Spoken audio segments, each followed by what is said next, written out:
bienvenue sur ma chaîne. Aujourd'hui, nous allons plonger dans un sujet qui divise, les fruits. Pour certains, ils sont incontournables, remplis de vitamines, de minéraux et de fibres, tandis que d'autres les évitent en raison de leur teneur en sucre ou des pesticides qu'ils peuvent contenir. Entre les fervents défenseurs des fruits et ceux qui s'en méfient, il y a la majorité d'entre nous qui en consomment modérément. Mais la vraie question est, quand faut-il les manger pour en tirer tous les bénéfices ? Avant, pendant ou après un repas ? À jeûne ou non ? Restez avec moi, car nous allons démêler ensemble le vrai du faux et découvrir la meilleure façon de savourer nos fruits. Je vous propose donc d'examiner les affirmations courantes sur ce sujet et de distinguer le vrai du faux pour mieux comprendre. La première idée reçue qu'on entend souvent est qu'il ne faut jamais manger de fruits en fin de repas. Pourquoi dit-on cela ?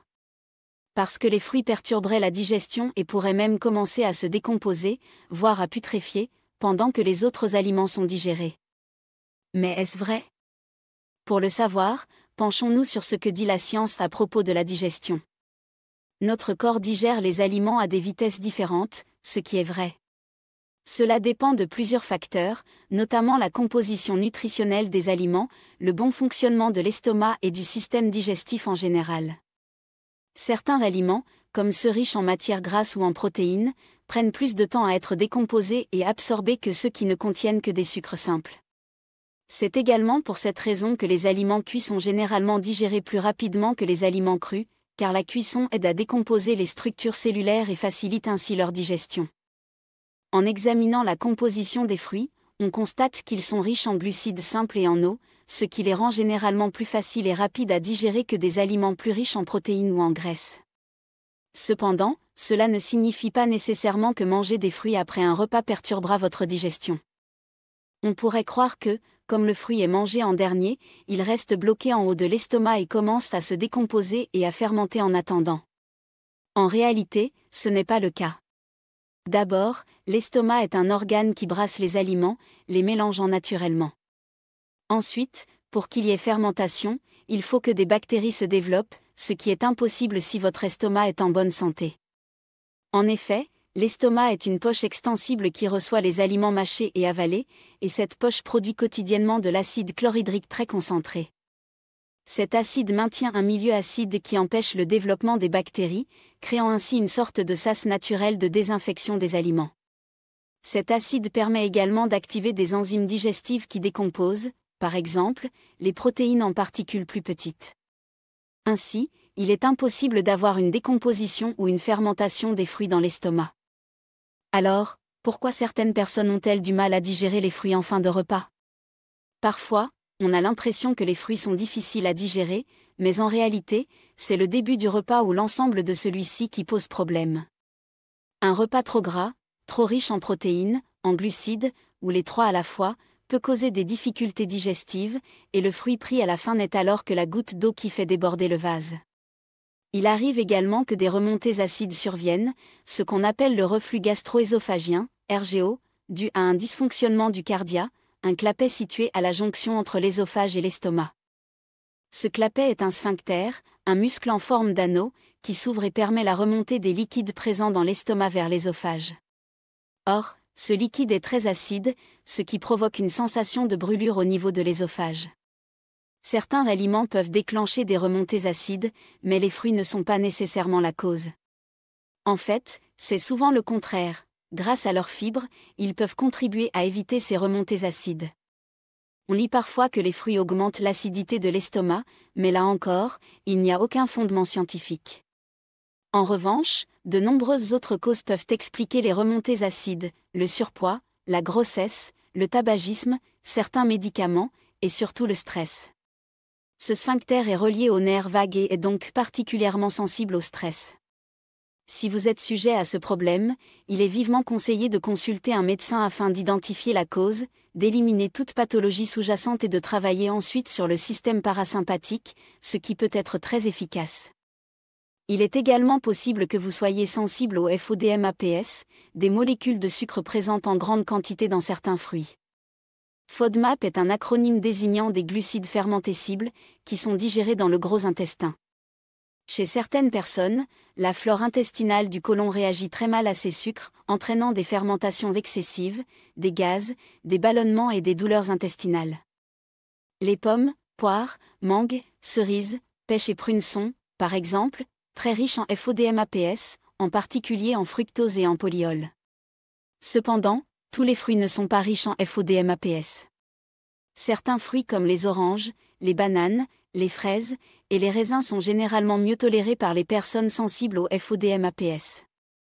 Ainsi, il ne faut pas généraliser, car ce ne sont pas tous les fruits qui posent problème, et cela concerne en réalité une minorité de personnes. En fait, certaines études ont montré que consommer des fruits en fin de repas pourrait présenter des avantages. Les fruits sont riches en fibres, ce qui aide à ralentir l'absorption des sucres, contribuant ainsi à une meilleure régulation de la glycémie. De plus, manger des fruits après un repas peut satisfaire l'envie de sucrer, réduisant ainsi les envies de grignotage et les compulsions sucrées ultérieures. Si vous aimez manger des fruits en fin de repas et que vous n'éprouvez aucun inconfort ou problème digestif, continuez. En revanche, si vous ressentez une gêne après en avoir consommé, explorez différentes alternatives pour déterminer la cause du problème. On lit parfois qu'il est préférable de consommer les fruits à jeûne pour en tirer tous les bénéfices. L'un des principaux arguments est que, lorsque les fruits sont consommés à jeûne, le corps peut mieux absorber leurs nutriments sans interférence avec d'autres aliments. En réalité, qu'ils soient consommés seuls ou avec d'autres aliments, les fruits suivent le même processus de digestion avant d'être transformés en nutriments et absorbés. Cela ne change donc rien au final. Au contraire, certains nutriments, comme les vitamines liposolubles A, D, E, K, sont mieux absorbés en présence de matières grasses.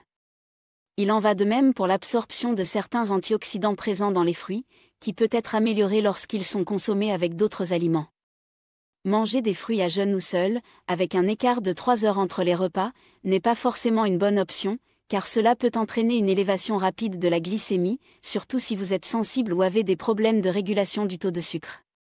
Là encore, tout dépend du fruit consommé et de la quantité ingérée, car certains fruits contiennent plus de sucre que d'autres, et sous différentes formes.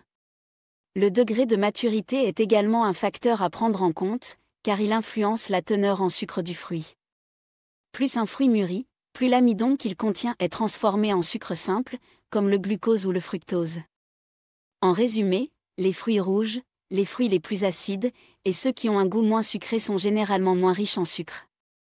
Ainsi, les fruits qui ont le moins d'impact sur la glycémie sont ceux qui sont moins sucrés, tandis que les bananes mûres, les raisins, et les fruits secs sont à consommer en quantité modérée pour éviter des pics de glycémie. Pour vous aider, vous pouvez consulter l'indice glycémique des fruits ou, mieux encore, calculer leur charge glycémique en fonction de la portion que vous consommez. Étant donné que les fruits sont des aliments naturellement sucrés, il est important d'adapter les quantités à vos besoins et de privilégier, si possible, des fruits de saison, biologiques et locaux. Malgré tout, il est toujours préférable de choisir un fruit comme collation, même une banane, plutôt que des gâteaux industriels avec une longue liste d'ingrédients, ou du pain de mie. Pour ceux qui sont très sensibles aux variations de glycémie, il peut être judicieux de consommer un fruit ou un dessert après un repas, ou d'accompagner le fruit d'amande ou d'une cuillère de purée de légumineuses si vous le prenez en collation, afin d'éviter les pics glycémiques. Sinon, votre corps saura s'adapter de manière appropriée. On entend parfois aussi qu'il est conseillé de manger des fruits en début de repas pour réduire l'appétit. Cette idée repose sur le fait que les fruits sont riches en eau et en fibres, ce qui peut aider à la satiété. En effet, en se sentant rassasié, on est moins susceptible de trop manger pendant le reste du repas. C'est une stratégie qui peut fonctionner car les fruits prennent du volume dans l'estomac, réduisant ainsi l'appétit pour le reste du repas. Cela dit, cela dépend également des fruits choisis, car certains sont plus rassasiants que d'autres, comme les oranges ou les pommes. Cependant, cette stratégie peut être contre-productive si vous mangez des fruits qui provoquent des pics glycémiques, car vous risquez d'avoir à nouveau faim rapidement. Dans ce cas, je vous recommanderais plutôt de commencer par une entrée de crudités ou de légumes cuits. Cela vous permettra d'avoir du volume dans l'estomac, d'apporter des fibres, et de vous rassasier, sans aucun impact sur la glycémie. En résumé, les fruits sont des alliés précieux pour notre santé, riches en nutriments et bénéfiques lorsqu'ils sont consommés de manière équilibrée. Que vous les mangiez en début ou en fin de repas, l'important est de les intégrer à votre alimentation en fonction de vos préférences et de votre confort digestif. Dans cette vidéo, nous avons vu que manger des fruits ne doit pas être compliqué ni source de stress. Choisissez ceux que vous aimez, consommez-les de façon modérée, et adaptez leur consommation à vos besoins personnels. Gardons à l'esprit que les fruits, bien consommés, apportent bien plus de bienfaits que d'inconvénients. Si vous avez apprécié cette vidéo, n'oubliez pas d'aimer, de la partager avec vos proches, et de vous abonner à ma chaîne pour ne rien manquer des prochains contenus. Merci pour votre soutien.